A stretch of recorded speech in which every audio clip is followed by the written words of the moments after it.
Hello and welcome to our football, and today we're going to be looking at the best XI to never play a major international tournament. Now, these aren't exactly the best players per se, but just a few players I feel like were worthy or just rather unlucky to not play at such tournaments. Goalkeeper Stefan Klose.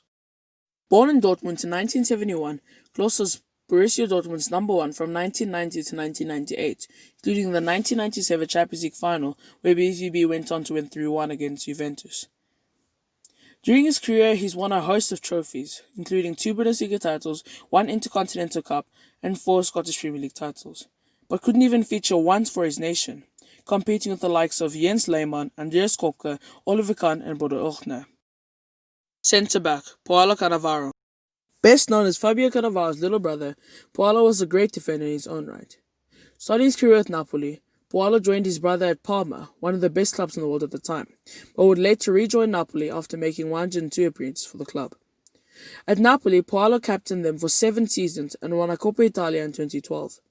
He played a total of 30 games for Italian youth teams and earned exactly 1 call-up to the Italian national team, as he sat on the bench for a friendly against South Africa. In the end, it was Italy's ability to produce world-class defenders that stopped him from reaching for the Azzurri, competing with the likes of Fabio Cannavaro and Alessandro Nesta. Centre-back, Steve Bruce. After 7 seasons with Gillingham and 3 seasons with Norwich, the last of which as club captain, Steve joined the club most associated with him at the time, Manchester United.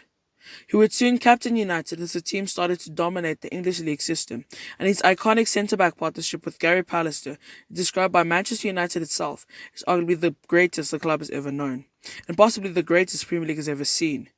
Throughout his career, he played a total of 737 league games and won 14 titles. He was also voted in the Premier League's Team of the Decade, among the 2 best English centre-backs to feature in the Premier League during his first 10 seasons. Centre-back, Aymeric Laporte. One of 2 players in this lineup who hasn't yet hung up his boots is Aymeric Laporte. Born in Agen, France in 1994, Laporte is without a doubt amongst the world's top defenders when fit, and has been a huge part of last season's treble-winning campaign for Manchester City, amassing a total of 98 points in the Premier League, conceding just 23 goals, 1 more than league-based Liverpool. But in 2019, August, he was finally given the chance to play for his nation, France, having never been called up before, and he was called up for the UEFA Euro 2020 qualifying fixtures against Andorra and Albania. However, just 2 days later, he was injured while playing for club Manchester City and ruled out any involvement with France. With him recently turning 26 and rapidly approaching his peak, it remains to be seen if Laporte will finally be given the breakthrough he was looking for. Left wing, Eddie Hapgood. Hapgood was a staple in the Arsenal squad from the early 1929 up until the outbreak of World War II in 1939. He played 35 matches or more every single season during that period and went on to succeed captain Alex James as Arsenal captain, leading them to the league title in 1938. He also featured for England 30 times, captaining them 21 times, but unfortunately was never able to play the major international tournament due to the World Cup being exclusive to South American teams and the Euro not yet being founded. Central midfielder, Matt Le Tissier. Letizia had an almost unparalleled first touch, a brilliant long shot, and was arguably the best penalty taker the Premier League's ever seen, scoring 48 from 49 career spot kicks. His most prolific ever season proved to be the 1993-94 season, where he scored 25 goals for the Saints as they escaped relegation. He would then go on to score 15 goals or more in a single season 8 times during his career, amassing 209 career goals, a tie that would rival some of the greatest strikers the Premier League has ever seen, but couldn't even record more than 8 caps for England. Mental. Central midfielder, Gabi. Known for his immense tackling ability and hard work all around the pitch, whether it was staying back to defend or by breaking down opposition attacks with his amazing positional sense and in-game IQ, or by simply delivering precise through balls and distributing long balls that penetrate the opposition's defense. He can also control the game's tempo, as well as dictate play with the ball with ease, without the need for pace or speed of any sort. Just some of the attributes that left him a regular at Atletico Madrid, as he won all Spanish football had to offer, namely the La Liga, Copa del Rey, and Supercopa de España, with the latter. He also experienced some continental success, winning 2 UEFA Europa Leagues and reaching the UEFA Champions League final twice. He even went on to captain Atletico for 6 years, inheriting the armband from Maxi Rodriguez in 2012, making him the second longest reigning captain of all time. For the club, obviously. But all that still wasn't enough to get even one cap for Spain.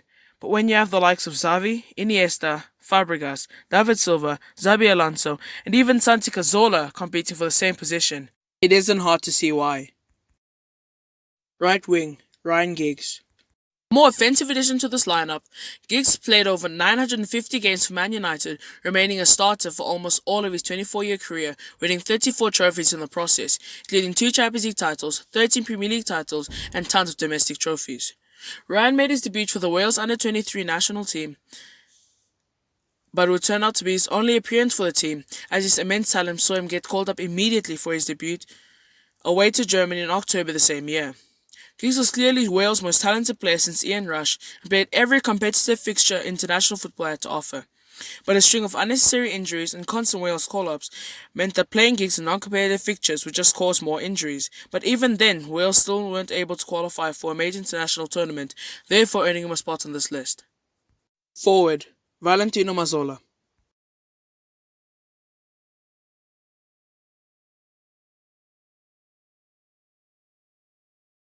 Yes, father of Sandro Mazzola, Valentino is considered one of the great number 9s in the history of football. Mazzola was the captain and symbol of the Gran Torino, the team recognized as one of the strongest in the world during the second half of the 1940s, with whom Mazzola won 5 Serie A titles. He was also captain of the Italian national team for 2 years. Mazzola made his debut for the national side on 5 April 1942 in a 4-0 home win over Croatia. He scored his first international goal in a friendly win against Spain, but his international career lasted just 12 games, in which he scored 4 goals overall.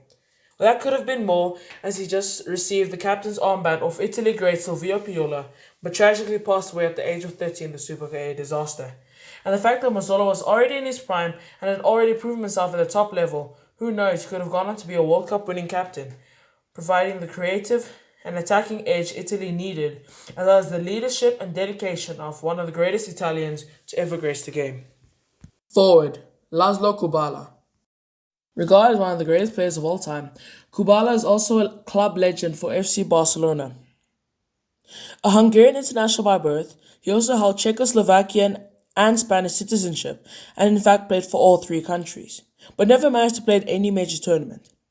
His closest to appearing at one would have to be for the 1962 World Cup, while along with footballing legend Alfredo Di Stefano, couldn't play due to injury.